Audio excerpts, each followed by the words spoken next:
Entonces Jehová Dios formó al hombre del polvo de la tierra y sopló en su nariz aliento de vida, y fue el hombre un ser viviente.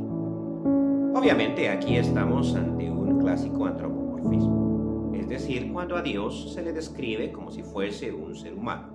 Y aquí precisamente se utiliza la metáfora del alfarero. Dios forma al ser humano a partir de la arcilla. La Reina Valera traduce polvo de la tierra. Sin embargo, el término tierra que se utiliza acá, Adamá en hebreo, hace alusión a aquella arcilla de color rojo. De hecho, por eso es que el primer ser humano se llama Adam, que quiere decir humano, porque fue tomado del Adamá, es decir, de la arcilla, esa arcilla de color rojo. Además, para la labor de crear se utiliza el verbo yatzar, que es el verbo técnico también para los alfareros, formó. O sea, el Señor desciende, amasa la arcilla y forma un muñeco, como lo haría cualquier alfarero, antropomorfismo. Sin embargo, al final, el ser humano es un ser inerte, ¿no? Hasta que viene el Señor y sopla en su nariz aliento de vida. Y a partir de aquí, el ser humano viene a ser un nefesh, es decir, un alma viviente. La Reina Valera traduce ser viviente, pero el término nefesh que se utiliza acá en este pasaje, en Génesis capítulo 2, versículo 7, es el mismo término que se utiliza en todo el Antiguo Testamento para alma. ¿Qué nos enseña el pasaje? Nos enseña esa doble naturaleza del ser humano. Al mismo tiempo, el ser humano es arcilla. Por eso se le dice después al ser humano, hasta que vuelvas al polvo, porque del polvo fuiste tomado, y al polvo ciertamente volverás. Es decir, fuiste tomado de la arcilla, y a la arcilla volverás.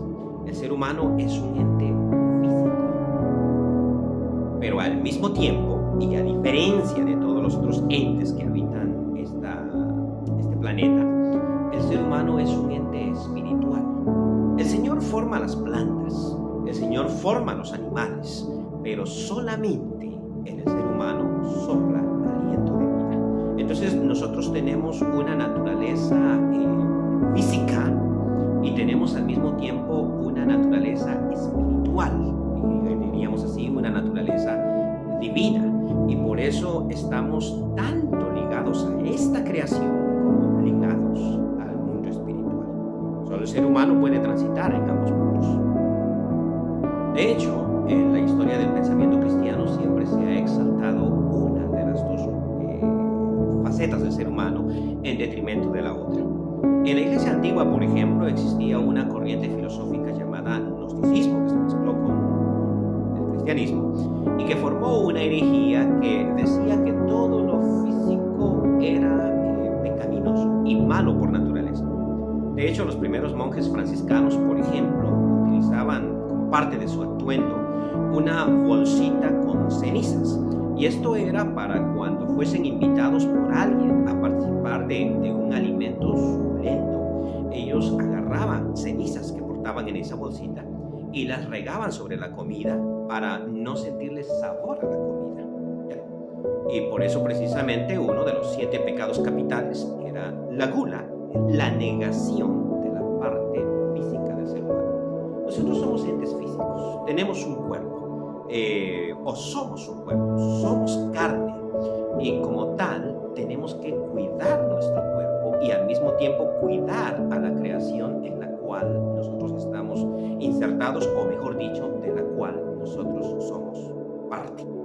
Sin embargo, en el mundo moderno mucho se ha exaltado la parte física del ser humano como si fuese solamente esto. El ser humano también es un ente espiritual porque tiene un nefesh, porque es un ser viviente, un ser que piensa, un ser que reflexiona, un ser que puede preguntarse sobre su propia existencia, un ser que puede relacionarse de manera emocional con su prójimo y sobre todo relacionarse con Dios.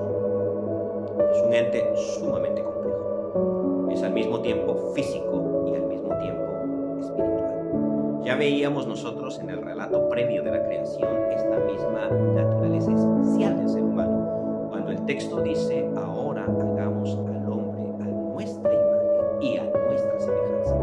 En ese momentito nosotros decíamos que el ser humano, cuando no está en conexión con Dios, con su Creador, pierde su humanidad. Aquí vamos a decir lo mismo. El ser humano, cuando no está en contacto con la naturaleza, pierde su humanidad. Y cuando no está en contacto con su prójimo, pierde su humanidad. Y cuando no está en contacto con Dios, pierde su humanidad.